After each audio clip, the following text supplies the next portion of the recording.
ஹாய்ங்க, நான் Priya. Monday evening routine தாங்க நம்ம பார்க்க போகிறோம். ஜோஷ்னி வந்து கேக் செய்கிறேன்னு சொல்லிவிட்டு யூடியூப்பில் பார்த்து கேக் செஞ்சுருந்தாளுங்க. அதுக்கு மேலே வந்து சாக்லேட் சிரப்பெல்லாம் ஊற்றி டெக்கரேஷன் பண்ணிகிட்டு இருந்தா. இந்த கேக் செய்யணும்னு சொல்லிவிட்டு என்னை ஒரு வாரமாக நச்சிட்டு இருந்தாளுங்க. நான் செஞ்சு தர மாட்டேன்னு சொல்லிட்டேன். கடைசியில் பார்க்குற வரைக்கும் பார்த்துட்டு அவளே செஞ்சுட்டா. ஆனால் எப்படி செஞ்சான்னு தெரியல. லக்ஷிதா வந்து அவளை பார்த்துட்டு சிரிச்சிட்ருக்குறாளுங்க. அக்கா ஹோம்ஒர்க் எழுதுங்க.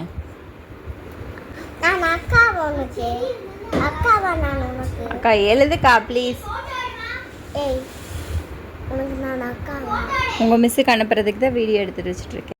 ஃபைனலாக கேக்கை கட் பண்ணி ஜோஷ்னி லக்ஷிதாக்கு ஊட்டி விட்டாளுங்க. அவள் சாப்பிடும்போதே அவளுக்கு ஒரே சிரிப்பு. அவளோட ரியாக்ஷன் பாருங்கள், நல்லாவே இல்லை. அதை எப்படி ரியாக்ட் பண்ணுறான்னு. ஜோஷ்னி நம்ம செஞ்சிட்டோம், அதனால் நல்லா இல்லைன்னு சொல்லக்கூடாதுன்னு சொல்லிட்டு நல்லா இருக்குன்னு கடைசி வரைக்கும் சாப்பிட்டாளுங்க. சாப்பிட்டு எனக்கு வாமிட் வருதுன்னு தான் சொன்னான். இது வந்து எப்படி செஞ்சான்னாங்க, குட்டே பிஸ்கெட்டை வந்து உடச்சி போட்டுட்டு கூட ஒரு ஸ்பூன் பட்டர் போட்டு ரெண்டையும் நல்லா மிக்ஸ் பண்ணிட்டாளுங்க. மிக்ஸ் பண்ணிவிட்டு இட்லி பாத்திரத்தில் வச்சு அவிச்சு கொடுத்தாளுங்க. என்னை சாப்பிட சொன்னால் வேண்டான்னு சொல்லக்கூடாது அப்படின்னு சொல்லிட்டு நானும் சாப்பிட்டேன். என்னோடய ரியாக்ஷன் பாருங்கள். நல்லா இருக்கா? நல்லா இல்லையா? கொஞ்சம் ஒமட்டுது.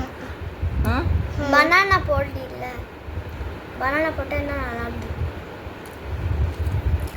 இந்த என்டர்டெயின்மெண்ட்டெல்லாம் முடிச்சுட்டுங்க, மண்டேங்கிறனால காய் வாங்கலான்னு சொல்லிட்டு சந்தைக்கு போனேங்க. சந்தைக்கு மெயினாக வந்து நேந்திரம்பழம் வாங்க தான் போனேன். இந்த நேந்திரம்பழம் வந்து 1 கிலோ 50 ரூபாய்ன்னு வாங்கினேங்க. மீதி காய் எல்லாமே கூறு வந்து 10 ரூபா தான். இந்த கீரை வந்து ரக்கரி கீரைன்னு சொன்னாங்கங்க. இந்த பேக்கெட்டே 20 ரூபா. அப்புறம் வாழைப்பூ வந்து உரிச்சு வச்சுருந்தாங்கங்க. இந்த பேக்கெட் 10 ரூபாய்ன்னு சொல்லிட்டு ஈஸியாக வேலை முடிஞ்சதில்ல அப்படின்ட்டு நானும் 10 ரூபா பேக்கெட் வாங்கிட்டு வந்துட்டேங்க. இது எல்லாமே ஃப்ரிட்ஜுக்குள்ளே எடுத்து வச்சுட்டுங்க டிஃபன் செய்ய ஸ்டார்ட் பண்ணிட்டேங்க. டிஃபன் வந்து பூரி சொல்லலான்னு சொல்லி தான் மாவு பிசைஞ்சேன். அப்புறம் என் ஹஸ்பண்ட் வந்து பூரி வேண்டாம் சப்பாத்தி வேணும்னு சொன்னார். அதனால் ஒரு ஆளுக்கு சப்பாத்தி, ஒரு ஆளுக்கு பூரி, இந்த ரெண்டுக்குமே மேட்ச் ஆகிற மாதிரி ஒரு குருமா வைக்கணும்னு சொல்லிட்டு உருளைக்கிழங்கு போட்டு தக்காளி குருமா ஒன்று வச்சுட்டேங்க.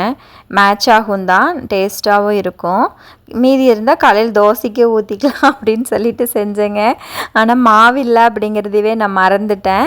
அதுக்கப்புறம் சப்பாத்தி சுட்டு சாப்பிட்டுட்டு எல்லாத்தையும் விளக்கியும் கழுவி வச்சுட்டு படுத்தாச்சுங்க. இந்த வீடியோ உங்களுக்கு பிடிச்சிருக்குன்னு நினைக்கிறேங்க. பிடிச்சிருந்தா லைக் பண்ணுங்கள். நெக்ஸ்ட் வீடியோவில் பார்க்கலாங்க.